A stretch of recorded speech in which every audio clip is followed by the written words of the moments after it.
berdua. Betul-betul-betul. Episod 4. Tarawih.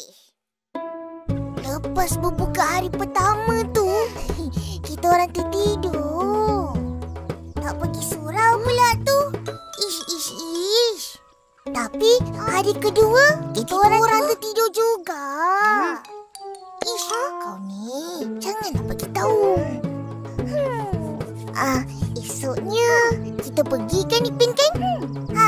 Betul. Mana kau ni lambatnya?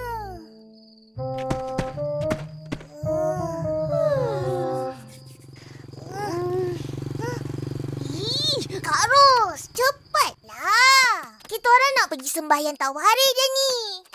Kejap. Allah, bersoleklah tu. Betul. Apa? Sembahyang tawarikh ni apa? Terawih. Sembahyang terawih ni ada bulan puasa aja. Siapa rajin buat, banyak pahala puasa dia. Faham? Oh, macam tu.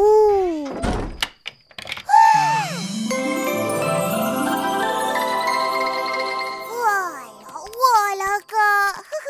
Lawalah. Macam Tuan Puteri Kayangan.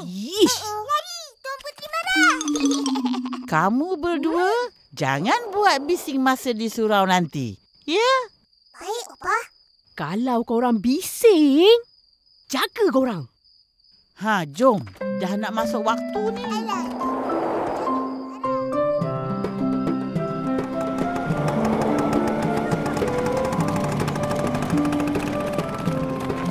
Wah, ramai orang.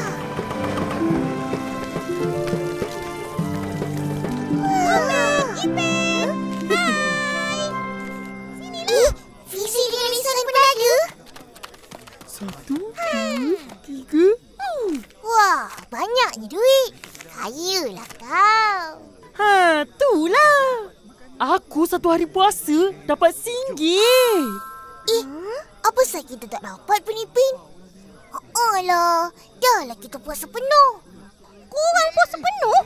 Aku puasa setengah hari je. Best dapat makan.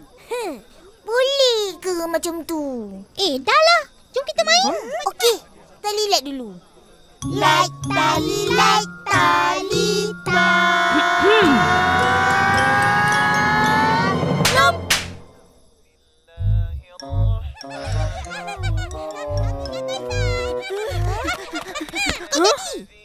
Jadi balik. Mana boleh macam ni? Kau kena kasih aku lari dululah. Dah lah lari lembab. Kejaplah.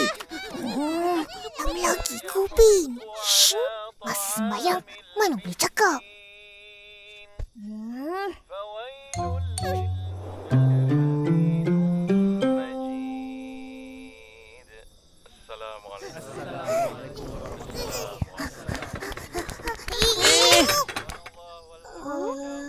Atuk ni tak sembahyang ke?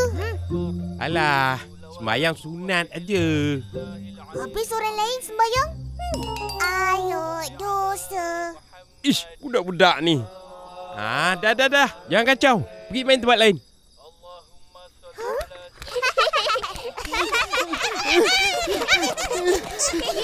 Nak main. Tak payah. Oi, korang tak nak main ke? Aku main seorang-seorang lah. Bosanlah main ni. Asyik aku je yang jadi.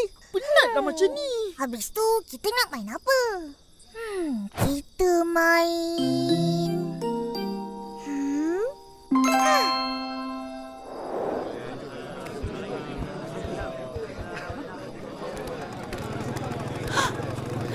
Allah.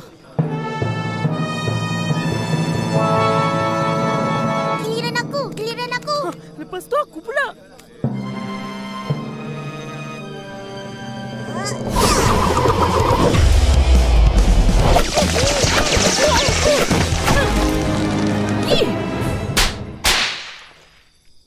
Teruk. Kita orang kena hentam dengan Kak Ros malam tu. Teruk. Lepas malam tu, kita orang dah tak main dah. Kita orang sembahyang betul-betul. Betul.